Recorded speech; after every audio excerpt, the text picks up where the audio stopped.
Hello,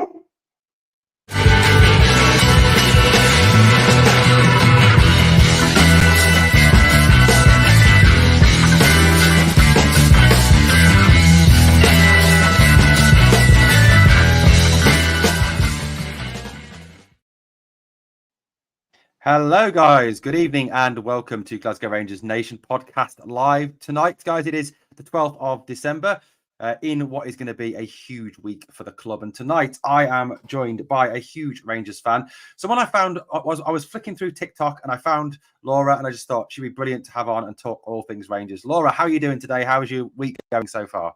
I'm great, thanks. My week's been going really well so far. Thanks for asking. How was yours? Yeah, not too bad. Just been working and obviously trying to living in the delight of Saturday's result and Sunday's result as well. Absolutely, it was a great weekend. Absolutely, one of the best weekends we've had in a while. But you know, Laura, one of the things I like to do, obviously, when I have new guests on here, is just to find out a little bit about them, so the people watching can find out a little bit about their background, everything like that. So, Laurie, you live in Scotland. You live in a place called Wishaw, apparently. That's near Glasgow.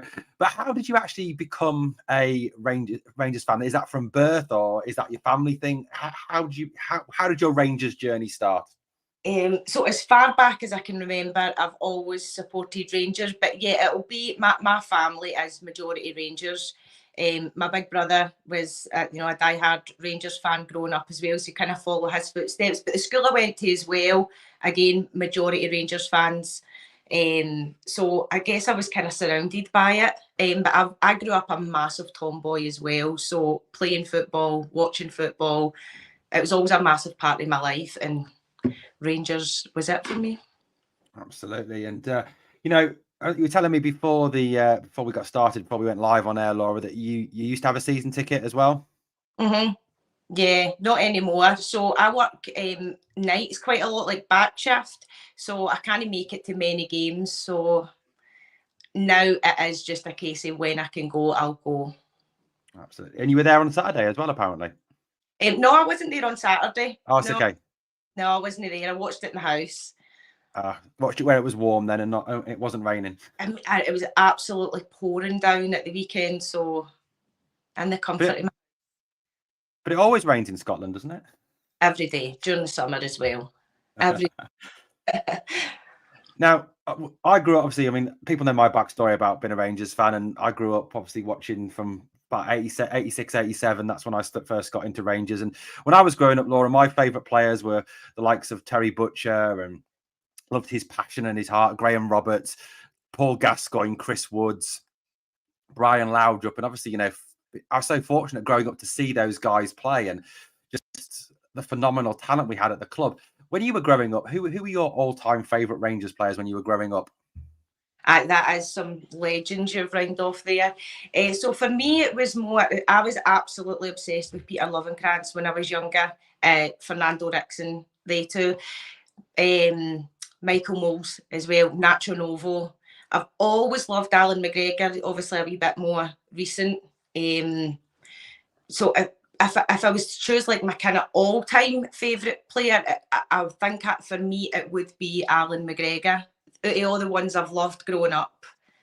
Absolutely. And I always find it fascinating talking to Rangers fans of different generations to find out, a little bit about who their favourite players were and who they loved growing up, because it's just so interesting to hear, obviously, different generations with different people. And you talk to sort of more of the modern generation, and the Sooners teams are such a legendary past, but I was fortunate enough to see them. But then obviously I never saw the likes of John Gregg play or Willie Johnston play, only on like films like that documentary that's on Amazon at the moment. So it is fascinating to see those growing up. But when you were growing up, Laura, you said about your family being huge Rangers fans. Did they regale you with tales of the John Greggs, Willie Johnstons, and the Graham Souness teams? No, not really. I wouldn't say so. So I'm saying that massive Rangers fans, the likes of my mum and that, I think my mum just kind of says she supports Rangers. She doesn't. I don't think she'd be able to tell me tales from it. Whereas my big brother probably would. He'd be able to tell me a bit more about some of the players. And he certainly talks about games for the past. and it's good to hear. I watch games for years and years ago as well, games that or maybe I was too young to remember. I love watching the old games. There was some unreal talent in Rangers back then. Oh yeah, I mean, just I know growing up for me, the team that had Loudrup and Gascoigne in, along with all the other players, but just the concept of having two players of that ability. I mean, having them now would be unbelievable. I mean, it would be like getting, I don't know, Jude Bellingham and Kylian Mbappe. It's just it's on a level with that. It really was, and it would be. I can never see that happening again, unfortunately, due to the financial situation in Scotland as it is at the moment. Let's say hello to a few people in the live chat. Rangers loyalist says evening, Owen and Laura. Liz says, hey everyone. Liz is one of my really, really good friends. Really love Liz to bits. She's fantastic. Hi, Liz. Ross as well. Blue Nose, who is a top contributor, says, good evening, Owen, Laura, and all the teddy bears in the chat. Hope everyone is keeping well. Then Rangers Loyalist has gone to correct your name as well. Stephen Lenahan, another regular watcher of the channel, says Rangers Loyalist. He says hello. And we are streaming on Facebook as well, but Facebook won't show your name unless you go in and authorize it. So I'll find out later who that was. Wishaw, apparently you're a proper Jers girl if you're from Wishaw, Laura. Yep. Fantastic. And Rangers Loyalist's favourite player was Colin Steen, someone I unfortunately never saw play, but I've heard tales about him. Stevens was Davy Cooper. Good choice. Georgie was a wonderful player. Georgie says Colin Steen. I saw Davy Cooper play and when I first started obviously following Rangers. Blue Nose says it's a toss-up between the late great Davy Cooper and Super Ali for my all-time favourites. And there's lots of people saying hello to each other in the live chat. So, Laura, you know, before we go on to talk about obviously Saturday's game, and we talk about this massive week for our club, who's your favourite current player? Who's the player you look forward to watching now? Hands down, Connor Goldson. Probably don't hear that much, but for me, there is a few reasons for it. We know he's not the best footballer on the park, but he's loyal, he's consistent, he plays every minute of almost every game. He very rarely makes mistakes. It's just unfortunate he's in a position where he does make a mistake. It can lead to his conceding, and his mistakes do get highlighted. But for me, it's Connor Goldson. Connor Goldson, I know. Ross McIntyre, his all-time favourite is the Hammer. Doug Alberts, what a superstar he was. Before I talk about who my favourite is, I can see what you're saying with Connor Goldson. I think it's ironic, isn't it, that, you know, if you go back to the Aris game the other week, the defence looks so shaky and uncertain. And I know Connor Goldson has his faults, and I know he gets a lot of criticism, and I know he splits the Rangers fan base at the moment. But it does seem to me that we look a lot more solid and a lot more better and a lot more organised when he's back there. He just seems to have, there's just something about him, isn't there, that just gets that defence in the right place and in the right frame of mind to defend and to be organised. It brings me comfort knowing he's there. So I wonder if the other players feel that as well. Absolutely. I think he's a leader. He's a talker.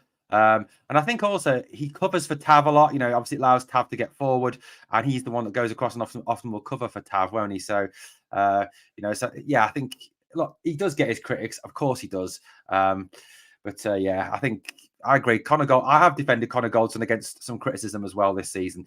For me, Laura, at the moment, it's got to be Abdallah Sima. He's just been absolutely phenomenal. Unfortunately, he's not one of our players, and they always say you should never fall in love with a lone player. But I have criticised him. I have criticised him at the start of the season, but he's just been fantastic for me. You know, the goal scoring. And I don't know about you, Laura, but when he goes through on goal, he's the one player I've got utmost confidence that there's only one place that ball's going to end up. Absolutely. I completely agree with that there. I mean, his stats are amazing for the club so far. But I think it's 14 goals for the season, 9 or 10 of them being the league. So, yeah. No, I've got to agree with you. I wasn't Seema's biggest fan, I'm not going to lie, but he's massively grew on me. And he's the one that you've got the most confidence in scoring a goal for me. Absolutely, I agree with you on that. I think there's just a certainty when he gets through that he's going to smash it. He's just got a composure in front of goal. I mean, I know we shouldn't have two, but the one player as well that stood out for me this season, Laura, massively, Jack Butland. What's your take on Jack? He's outstanding. Some of the saves he's made already since coming are some of the best saves I've seen at Rangers. A fantastic keeper. I think we are very lucky to have him. It actually scares me how long we're going to keep him for. I hope it's a while. Absolutely, he's phenomenal. The Facebook user who commented, I've just found out, is Jerry Wallace. So welcome, Jerry, to the channel. Guys, Jack Butland, look, he is phenomenal. He is absolutely outstanding, and look, I think he's. If we can keep hold of him for another couple of seasons, he's someone who's going to be worth an absolute fortune in the future. And Stephen Lenahan says, "Super Jack Butland." Don't worry, Stephen. I'm not going to start singing tonight. I wouldn't inflict that on Laura or any of you guys tonight. I'm not going to start singing the song. Unless you want to go for it, Laura. I'm all right, thanks. Okay, so Laura, Dundee on Saturday. If we look back at that game, what were your general thoughts about the Dundee game on Saturday? It was eventful. I mean, conceding in the first 5 minutes is never good. But you know, it brought Rangers out. When we do concede first, and you do see that bit more passion for Rangers. There was a few things happened. I mean, there's the debatable red card. Was it not? What do you think? Look, I think I personally, I've got some background in refereeing. I am actually a qualified ref, not to a high standard, just referee like Sunday League and kids football and things like that. For me, it was yellow because there was he didn't lunge into the tackle. It wasn't two-footed. He wasn't going in with any intent to injure the player. So for me to give a red card, it has to have intent there to hurt the opposition player. But people will say, well, yeah, you are a Rangers fan. You would say that. So, but I thought yellow. What did you think, Laura? For me, when I first seen it, before the ref made the decision, straight away I said that's a red card. But then after watching it back on replay, it slowed down. And that's the big word, intent. I don't think there was any intent there. I don't think that was malicious or dangerous play. So for me, it was a yellow. And as far as I'm aware, Rangers have appealed it. So I've just literally just about 10 minutes ago broken the news of that appeal, that the appeal was, for those of you who haven't seen it tonight, the appeal was rejected, so that the red card has been upheld by the panel. So Sifu will be suspended for the cup final at the weekend, and he will be suspended for the St Johnstone game on Wednesday night as well.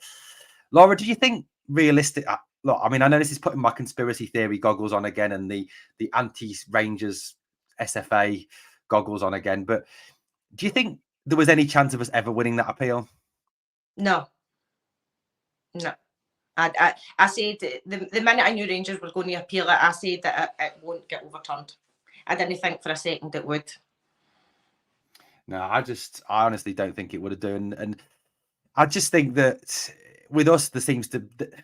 I don't really want to delve too much into this tonight, but there does seem to be a very strong anti-Rangers feeling within not only the media in Scotland, but within the SFA and within the refereeing community as well. You've just got to look at some of the massive overreactions to the penalties that have been given. RM makes a good point. He says the ref gave a yellow. That was his decision, so VAR should not have been involved, because VARs only should be involved when there's a clear and obvious error. I don't know about you, Laura, but I think referees are kind of becoming over-dependent on VAR now and kind of not refereeing them with any confidence anymore because they're so worried about what VAR's going to say. And do you think that it should just now go to being what the referee decides on the pitch and that is it? Honestly, if it was up to me, I would get rid of VAR for that reason, where the refs, they're just not confident in their own decisions anymore. And see, I still think, see if a ref makes a decision, I think stick with it. If we did have to keep VAR, if the ref decides I'm not making a decision until I've seen VAR, then fair enough. But if he makes a decision and then, I know that's how it works, but it pisses you off. And I know VAR has played in your favour, but still, I feel like it's ruining the game for me now. And I think the refs should have more confidence in themselves and in their decisions and stick with it. Absolutely, I agree with you. Yeah, I think the way that the VAR is being used in Scotland, and I think even in the English Premier League, I mean, I do watch some English Premier League football as well, and there's been some absolutely appalling decisions. And I think football at the moment is getting it so wrong with VAR, especially if you consider how other sports use it, like rugby, like cricket, like the American sports use it. And I don't know about you, Laura, but for me as well, it's kind of killing the passion as well. You almost feel like you can't celebrate a goal until it's been VAR checked. That is exactly it. You're scared to celebrate. You literally wait and you're looking, because the flag being up or the flag not being up, it doesn't even mean much anymore. It's down to VAR. You're scared to celebrate a goal.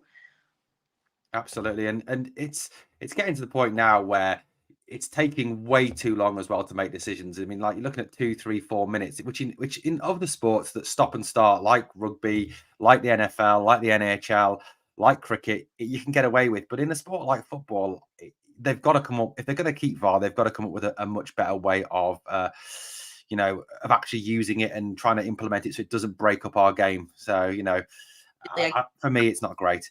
Now, Laura, one of the big controversies, before we talk about the Dundee game a little bit more, has been the 3 words that causes a timplosion and causes a meltdown in probably 50% of Scotland, which is penalty to Rangers. Those 3 words seem to cause the biggest scandal ever, more than any other 3 words in the world, in my opinion.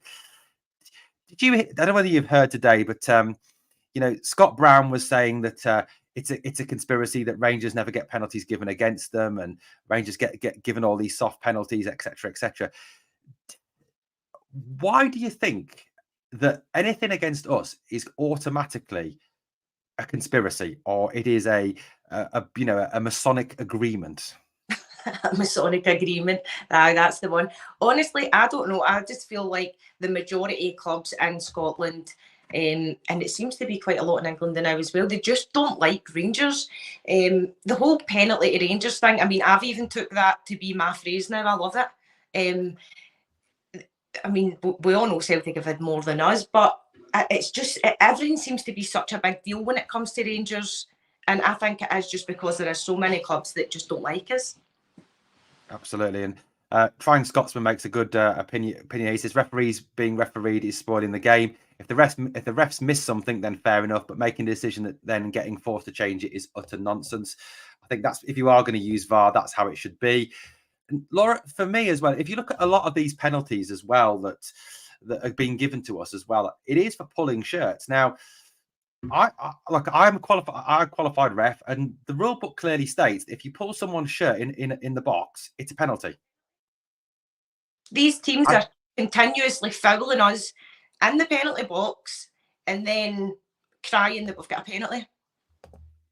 Absolutely. And for me, the manager of the opposition should be more angry at his player for yanking the jersey rather than having a go at the referee and having a go at us for getting a penalty. It just beggars belief. And I said the other day I was talking on a podcast, and I put on a comment on a Facebook group as well, a Rangers Facebook group. One of our players, Laura, could get decapitated in the area and it would still be a soft penalty to Rangers. Oh, penalty to Rangers. He never touched them. Literally decapitated. Yeah, absolutely. Now, obviously on Saturday, the sending off really it ruined the game, didn't it? But the character that we showed second half, that was something that really encouraged me. The bottle and the fight we showed second half, Laura. What did you make of that second half display by the boys? So, see, for us being down to 10 men, I still feel watching that game, we were the more dominant team. We had the majority possession. It didn't look like we were down to 10 men, and I thought Rangers came together very well in the second 45 minutes. So I don't think it caused us, to be honest, any problems. Well, I mean, the red card has caused us problems, but being down to 10 men, I don't think it caused Rangers many problems at all. Absolutely. I think honestly, we looked like the most likely to score. Obviously, Seema had a chance. I think I can remember there was the Sterling shot that hit the post, and there was a couple of others as well. What did you make of that? What did you make of Dujon Sterling on Saturday? Do you know what? I was actually really impressed with him, and I thought his shot, see if that had went in, that would have been an incredible goal. He was really unlucky not to score, but I was really impressed with him. I'm quite happy that he came on. Yeah, he did do very well, and I think, obviously with him out, with Sifu out for Sunday, Laura, would you see Dujon as a possible option to play alongside Big John Lundstrom on Sunday? Mm-hmm. I would be more than happy for him to come on. Because I mean, we are really, really struggling at this moment in time for central midfielders, aren't we? Just the amount of people that are currently missing is just crazy, isn't it? well, that's Cifuentes now with Jack and Raskin. And do you know, it's a shame too, because I feel like John Lundstrom playing alongside Ryan Jack, Lundstrom is so much better. I don't know if that's just my opinion or whether I just pick up on that, but I feel like he's a much better player when he's there. So I just want all the injuries fixed. It's not going to happen. Absolutely. Thank you very much to KW, who sent a super chat, 199. He says, Gordon Smith, 78, 79 season. I caught the Blues. That's when he, obviously, KW got in watching Gordon Smith. Yeah, I think, John, I think everyone looks better when Ryan Jack plays alongside him. But obviously, one of the big concerns about Ryan for me, Laura, and I don't know how you feel, but his injuries are a real worry. And I think, does there need to be a discussion with him at the end of this season if we do give him a new contract that says, look, Ryan, you've got to think about your priorities. It's time to call a day on your Scotland career? God, I hate to say this because I'm a massive fan of Ryan Jack. I think he's been great for Rangers, but I don't even know whether we should be giving him another contract or not. And the reason I say that is because Rangers are paying out a lot of money on these injury-prone players, and Jack is one of these injury-prone players. And I would love to see him in the team, but can we afford to keep paying him if he's constantly out injured? But definitely would be a start on giving up Scotland. I completely agree with that. As the injuries are starting to get to me, and unfortunately Ryan Jack is one of them.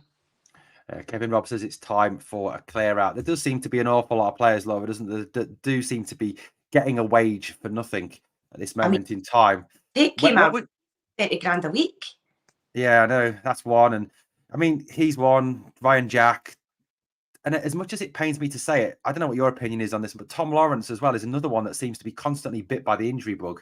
And he's such a good player, and I was so happy to see Lawrence back. What was that? 3 games or something he was back? Something like that, yeah. And off injured again.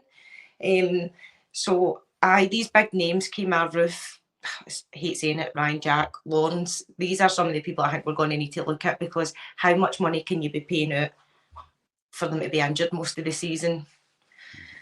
Yeah, absolutely. And there's the comment here from Mr. Dugster says, get rid of the injury-prone players. I agree. One of the other ones is, that's a comment from RRM, Rangers is the only club in Britain to have its own intensive care unit. Probably is. That is very true. Probably. Absolutely. Absolutely. Yeah. So, I mean, it's not just him, obviously, as well. There's Kemar Roof, who he's on a massive wage, doesn't contribute an awful lot. Tom Lawrence. We know all these players that are obviously sick notes and are missing an awful lot of football, an awful lot of time. And it is something that does need to be addressed. And it is, I think, unfortunately, this summer, it is going to have to be yet another rebuild, Laura. Absolutely. I completely agree. Absolutely. Yes, there's a number of players that need to go out. With the chairman's comments, it looks like the out-of-contract players are leaving, says Blue Nose John. I suppose that's making reference to the AGM comments the other day that John Bennett made about recycling wages, didn't he, in terms of bringing people in. And Ian says, fitness standards are failing at the recruitment stage. One of those players, I just wanted to get your thoughts on another one of our players at the moment, Kieran Dow. Now, he's someone who's been out injured a lot, but he seems to be fit again from what the manager was saying, yet he's never anywhere near the team. And now, given our shortage of central midfield players, it surprises me that he's not getting at least on the bench on a match day. Yet there's very strong rumours as well going around at the moment that he is on his way out and he's been told to find a new club in January. What's your take on Kieran Dow, Laura? So for the very few times that I've seen him play, I think he's a great player, and I would be more than happy for Rangers to keep him. I actually didn't know that he was fit. I thought he was still injured, because like you're saying, he's not been on the bench. So that's news to me that he's actually fit. And again, it's news to me that he's to find another team. I've not actually heard any of that, but I would like, certainly the now with the state of our central midfield, like you're saying, I would like to see him play. And I'm actually starting to think now, with the likes of Jack, Raskin, Cifuentes no playing, is Dow possibly going to be, could he get his chance in the team? I don't know. It does seem to be very suspicious. I mean, RM says maybe Dow is not progressing in his fitness, but you know, you listen to Philippe Clement at the press conference that he gave before the Dundee game, I think it was, and he said that, you know, Kieran has been training to his maximum on the training field and giving his all, but yet he doesn't seem to be ever getting a look in. It just rings a few alarm bells for me, Laura, that there's something we don't know that's going on, obviously, between the manager and between him, and perhaps the manager just doesn't fancy him as a player. Possibly. That Yeah, could be. I mean, I would have been happy to see him play again. Yeah, I think, you know, with us in such desperation stakes in that central midfield position, you know, someone with a bit of experience like Dow, no matter what. And again, I think he's a player that divides the fan base. There's fans that like him and think he's a good player, and there's fans that think he's a sick note and out too much. There's a lot of players do seem to divide our fan base, don't they? But one player that has divided our fan base a little. There is a few people coming round to him now, but there's a lot of players, people who still don't rate him at all. Cyril Dessers, Laura. What's your take on Big Cyril? Right, okay, I'm not his biggest fan. I'm not going to lie. I think there is still time for him to win the fans over. You know, I don't think he's written everybody off yet. I mean, I thought he never done much wrong on Saturday. I think he just has to get a few more goals behind him, because his stats for before Rangers are not bad. They're actually okay. So maybe get the fans on side, and you'd maybe see a different side to Dessers. But I'm not his biggest fan, but I've not written him off yet. I mean, he's obviously he scored on Saturday, and you know, look, I mean, those of you who've watched the videos on Glasgow Rangers Nation, you know my thoughts. I have slaughtered him in the past, and you know, to me, he hasn't done anything he hasn't done anything yet that kind of convinces me that he is the player that can turn it round for Rangers. But, you know, he scored on Saturday. For me, in the first half, he worked very hard indeed. And at the moment, he is our only option, because Kemaru, for me, is just not an option at the moment. The guy's never fit. He's always out. You know, he plays a couple of games and then he suddenly falls over and gets a grass stain on his shirts, and that's short, and that's it. He's out for about a month then. But look, at the moment, he's the only thing we've got, and we've got to give him the opportunity, I think, to kind of try and prove himself. And if he is going to stay at the club beyond January or beyond this upcoming summer, this is his chance. This is his opportunity. You know, especially this week, Laura, with it being so huge, this is his chance to go out there and prove the doubters wrong. 2 massive games coming up, and I think that like you're saying, this is his chance to try and get the fans on side, including me. I'm getting there, I think, but I'm still not a fan, but I think I'm getting there. So I hope he does prove himself in these 2 upcoming games that are massive for us. Absolutely. RM says Dessers has scored 1 less goal than Kyogo as well. So I hadn't actually realised that. RFC 72 says maybe Dowell has a transfer already agreed and they don't want to risk injury. I suppose that is a thought, that if it is true, what I'm hearing, that he's been told to find a new club. Kevin Robb says the goal stats league in the SPL is surprising when you look at it. Yeah, I suppose he has. I think he scored 7 goals actually already, Dessers. But I did hear Stevie Clifford on Rangers Review this morning say that virtually every goal he scored has been deflected off somebody or off himself. I've said that myself. So even one of the goals, I don't even think he meant to score it.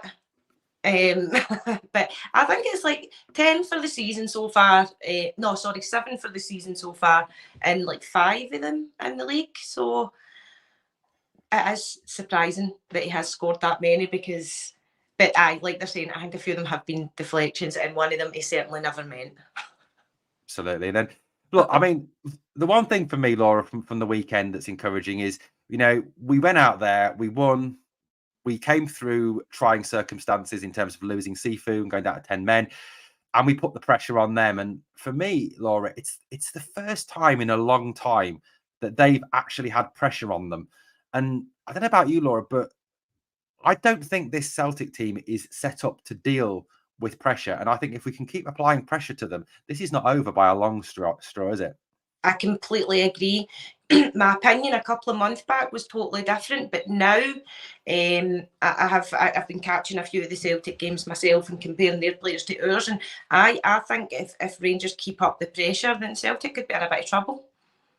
Absolutely. You know, at the end of the day, we've they've had their own way for way too long. Since 55, since we obviously let them get back up off the canvas after 55, they've had it all their own way. And for me, Saturday was about putting pressure on them, and Sunday showed how they react when pressure goes onto them. And as I said on the video, my reaction video on the Monday morning, this is not Ange Postecoglou's Celtic. This is not the relentless machine that was Ange's Celtic. This is a very different Celtic team, and this team is weak for me.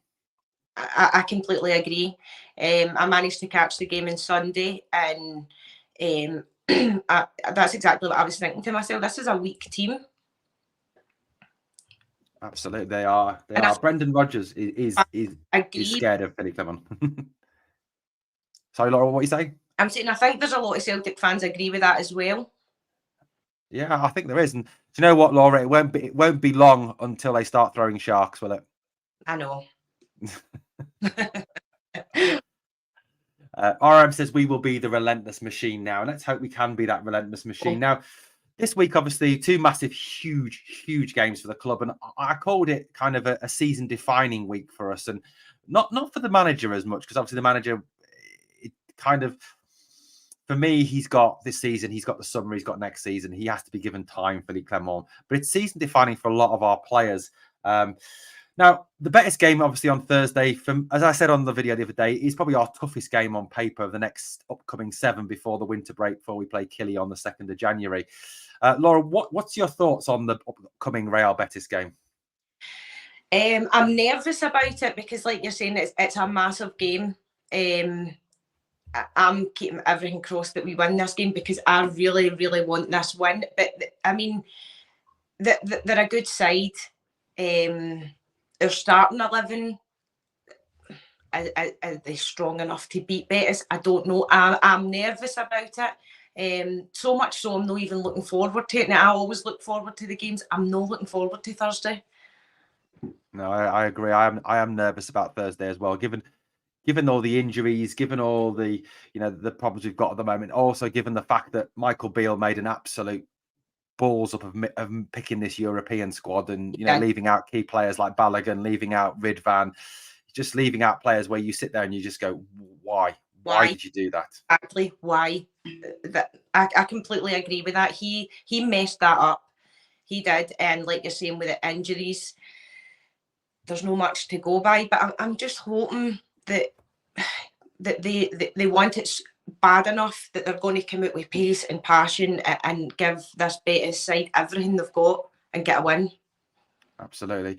Ruby says, please tell Laura that Claire is on, apparently. There you go. Pass the message on there. Hi, Claire and Ruby. Kevin says, I've changed my mind about Thursday. I think we will get a result one way or another. We need to focus on the cup. It's the one we haven't won since coming back up. I think, do you know what, Laura, though? One thing I've been thinking for the since the Aris game, going into this Betis game, it's a real Rangers thing to do, isn't it? To go out to Spain and win.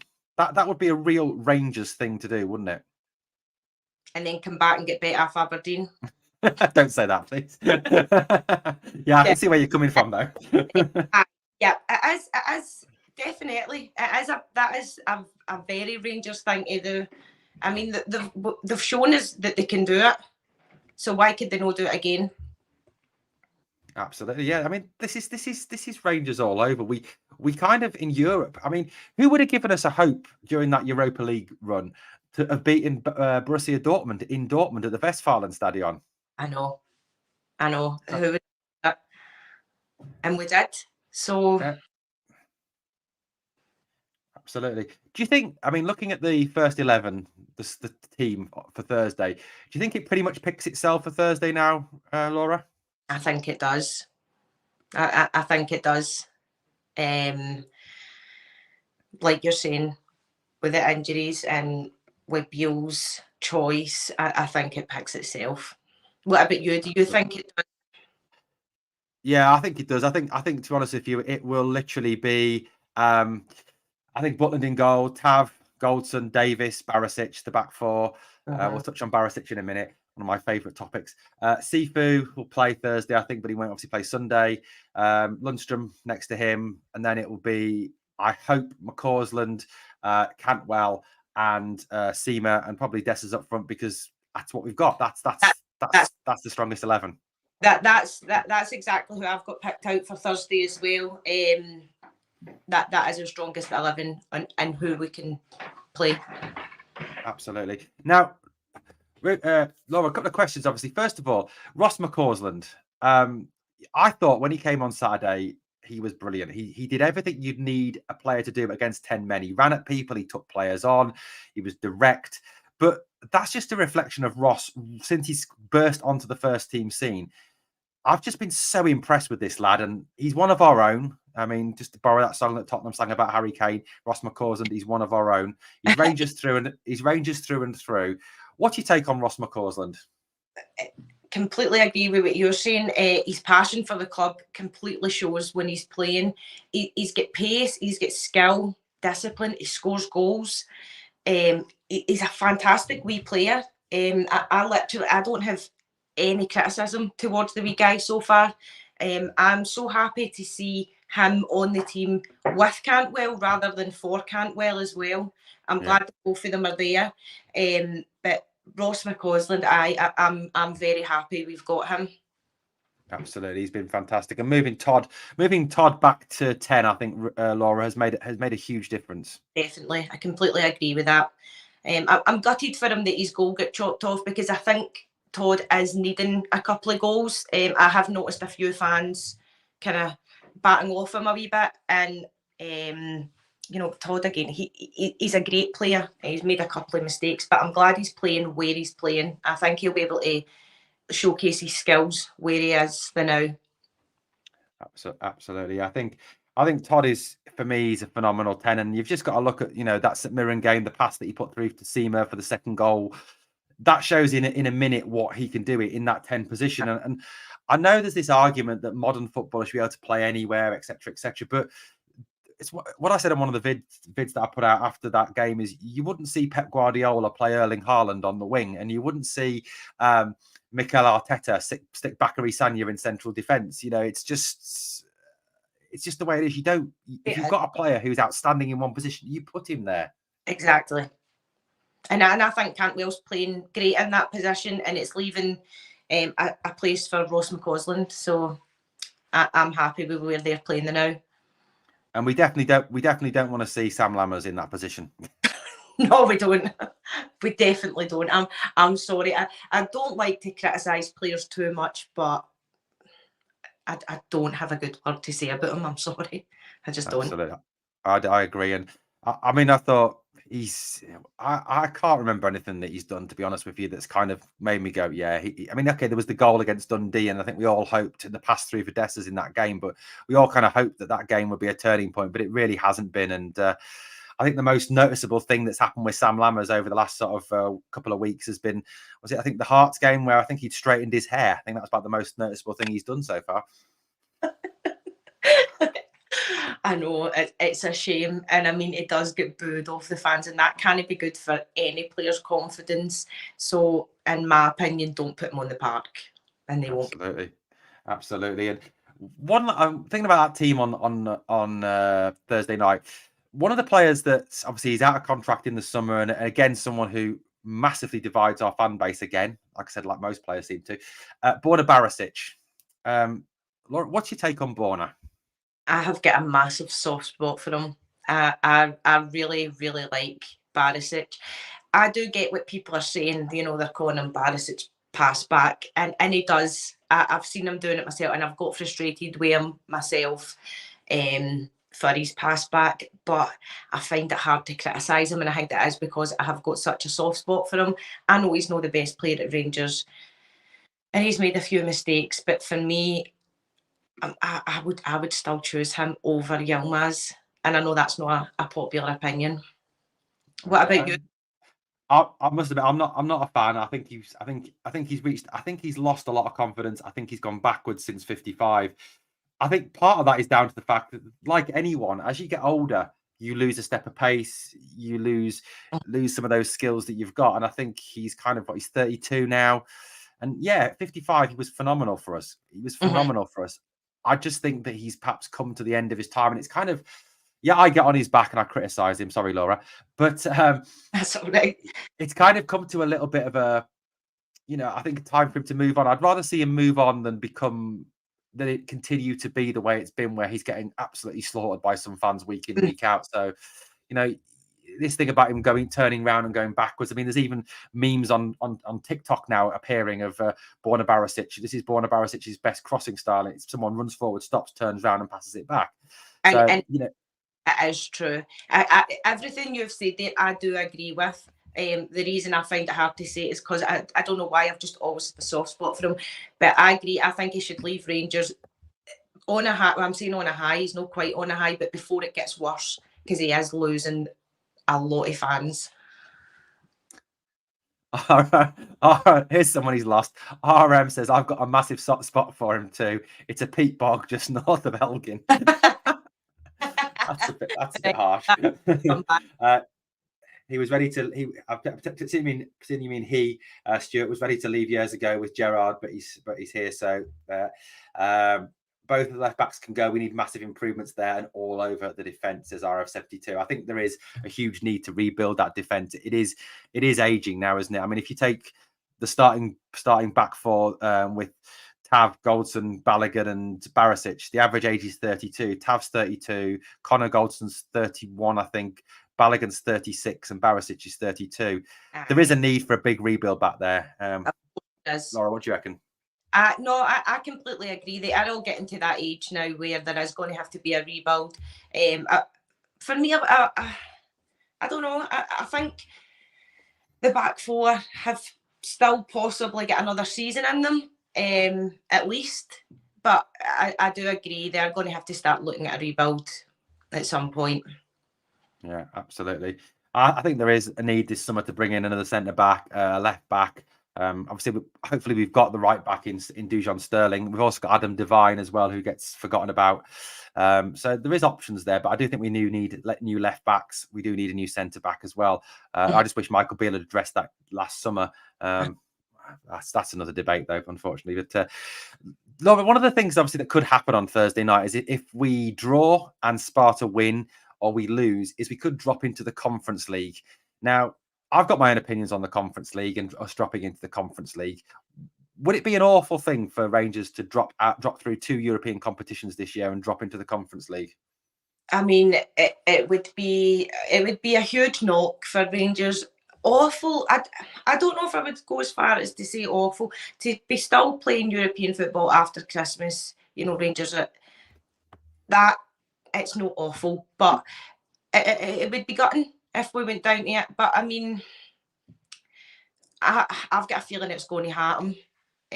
So I'm trying not to get too gutted about it. But you know what? After Christmas, still playing there, I'm all right with that. I'm okay with that. What about you? Do you think it would be awful for the team? Okay, yeah.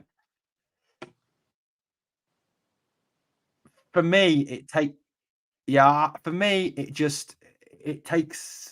would take away. If it was the Europa League to me still has a status. It's the UEFA Cup. It's the old UEFA Cup, which carries that status with it. And yeah, ideally, I'd prefer to be in the Champions League. The guys who watch the shows know my views on which competition we should be in and why. But for me, the Conference League, it could take away from what we need to be focusing on after Christmas, which for me is chasing that lot from across the city and the Scottish Cup and putting trophies in the cabinet, domestic trophies in the cabinet this season. Trophies we've actually got a much more realistic. This is almost sacrilege saying this, but a much more realistic chance of actually winning. You look at the Europa League. There's some brilliant teams in that Europa League. Liverpool, for example, who are currently top of the EPL. There's some very good English teams who have a massive budget in the Conference League. There is also some very good Italian, German teams who have big budgets in that Conference League as well. So, I'd prefer to be focusing, as much as Europe has that value and has the money, I want to focus on trying to get back domestic trophies to put something back in the cabinet, because I just think that would have a huge boost for this team. Aye, no, absolutely. I would like to think it wouldn't take our focus away from, getting some trophies, but of course it's going to. So I see what you mean. I mean, obviously we would rather stay in the Europa League. if the Conference League happens, I would like to think it doesn't take Rangers' focus away, but it's easier said than done. Yeah, absolutely. Now, just quickly touching obviously on Sunday, Laura. That is the biggest game this week, isn't it? It's massive. It's, you know, given the fact we haven't won the League Cup for an awful long time, and we obviously lost it last season to that lot again. Is that your big focus for this week? Is Sunday in bold in your diary? Aye, Sunday is much bigger for me than Thursday, 100%. That's the big one for me. We need to win trophies. And do you know what? Aberdeen are such a hard team for us. Not for anybody else, but against Rangers, I find them such a hard team to beat. So Sunday for me is the big game this week. Absolutely, I agree. I agree with what you're saying. Aberdeen are a really difficult for us for some reason. I know what the story behind it is, that they massively raised their game against us. But I think all teams raise their game against us because everyone hates us, but we don't care. But yeah. But yeah, it is a massive, massive game. But even with the players out that we've got, you know, Sifu is now suspended. Obviously, Jack's injured. We don't know for a fact because Philippe is very good at playing his cards close to his chest. Tom Lawrence is obviously out. Raskin is obviously out. There should be enough, though, and obviously Danilo is out. There should be enough class in that team, Laura, on Sunday to go out there and beat Aberdeen at Hampden. Absolutely. Rangers have got enough class on for the players that we've got. They know there is enough class there to go and beat Aberdeen. They just don't make it easy for us. I do think we'll win. I'm confident that we will get a win. I just know they won't make it easy for us. It's going to be a nervy game. Absolutely, it is going to be a nervy game, and let's face it, it's always a nervy game when it's Rangers, isn't it? They never like to make it easy for us. But for me, Laura, one of the biggest things about Sunday is it could actually be that major fillip, that major uplift that we need to really kick us on, not just for the rest of this season, but for the future as well. For Clement to get that first trophy in his hands and to say, right, there you go, we've won the first trophy, we can do this, there it is there. That could be the catalyst for really changing this club's fortunes. Absolutely, 100%. That's why it's so important that we win this on Sunday for Rangers' future. Like you're saying, the rest of the season and beyond, we definitely need this win on Sunday. It would be massive for Clement to come in and get a trophy this quick. Absolutely, absolutely. And I just hope that it comes off on Sunday. And obviously, I'll be watching the game on Sunday, and we're live streaming it here on the channel as well. And I'll be talking guys through the game on Sunday. So please come and join that. Ian says, wife's been told if we lose on Sunday, he's off to North Korea for 6 months. Ian, surely it can't be that bad, mate. Surely it can't be that bad. Laura, of course, I'm coming towards sort of 50 minutes now. Obviously, I know you've already got things to do tonight. I know I've got things to do tonight, and we all have families as well to get to. Laura, just to finish off with, where can people find you? Where can they see you? TikTok. So I don't do Facebook, Instagram, anything like that. I'm just on TikTok. What I do mainly is, I don't know if you've seen when I come on with the girl, and her name's Manchester Celtic girl, where we do split screen. She is a diehard Celtic fan. So we usually do that, and it's just all things Rangers and Celtic. But if I'm on myself, then it is just all things Rangers. However, it is majority Celtic fans that come into my live, unfortunately, and they don't always have the nicest things to say to me. But yeah, just on TikTok, and it's just my name, Lorah Hatton. And it's we've got it. I've had it running throughout the bottom of throughout the podcast. It's been running along the bottom, guys. So if you want to obviously check that out, please check it out. I've watched quite a few of Laura's videos, some really good stuff on there. I've watched her her interactions with the Celtic girl, and I've got to say, Laura, you've got a lot more. What's the word I'm looking for? A lot more patience and a lot more empathy than I have. I'd struggle to speak to a Celtic fan. I would get to the point where I just lose it. Well, do you know what? She takes it so well. She really does. You know, I've had her singing Simply the Best and King Billy's in the Wall. She sang that as well. I hope you're still listening. Yay. She takes it really, really well. And she's a good pal. So that always makes it easier. We are totally different when we're in it together to when we're separate. There's two totally different live streams. But I'm glad I come on. I've been looking forward to it all week. Absolutely. It's been fantastic, Laura. And you know, one thing I was going to finish on, Laura, actually, was you mentioned something in when you were talking about your doing your lives on your own there about Celtic fans coming in. Laura, I don't know about you, but I'm forever deleting their comments from my channel, not just on TikTok, but on here as well. Have you ever known a team so obsessed with another team as they are with us? That is the word, obsessed. Like, I have seen it so much since doing like Rangers videos on TikTok. I have got so much more Celtic fans in my comments and on my live stream. It's unbelievable. There is so many. Absolutely. Absolutely. Laura, thank you very much for coming on to the podcast tonight. It's been fantastic talking all things Rangers with you. Hopefully we'll have you back on very soon indeed. Guys, live chat as always, guys. Phenomenal. You know why we do these live. We do these live to get you involved. I always try and get as many of your comments up. If I can't read them out, I just try and put them on screen, obviously, to make sure that you get involved in the channel as well. Because as I've always said, this is, for me, about involving the fans. I'm a huge fan. I want to involve the fans and build this fan community. Laura, have you got any final thoughts before we head off? Just good luck to us, both Thursday and Sunday, but more so Sunday. Keep smiling after what happened that Sunday there, and just keep the faith. And Absolutely. Also, I will be taking a few wee clips from this and putting it onto my TikTok and tagging your link and everything. So hopefully you get a few more subscribers over as well. That's brilliant. Thank you very much, Laura. That's fantastic. Fantastic. Guys, as always, on the way out, there's two things I always ask of you. Number one is to smash the like because it helps the video to grow, apparently. I don't know why. That's what YouTube does. And the second thing is always remember, never forget, we are the people.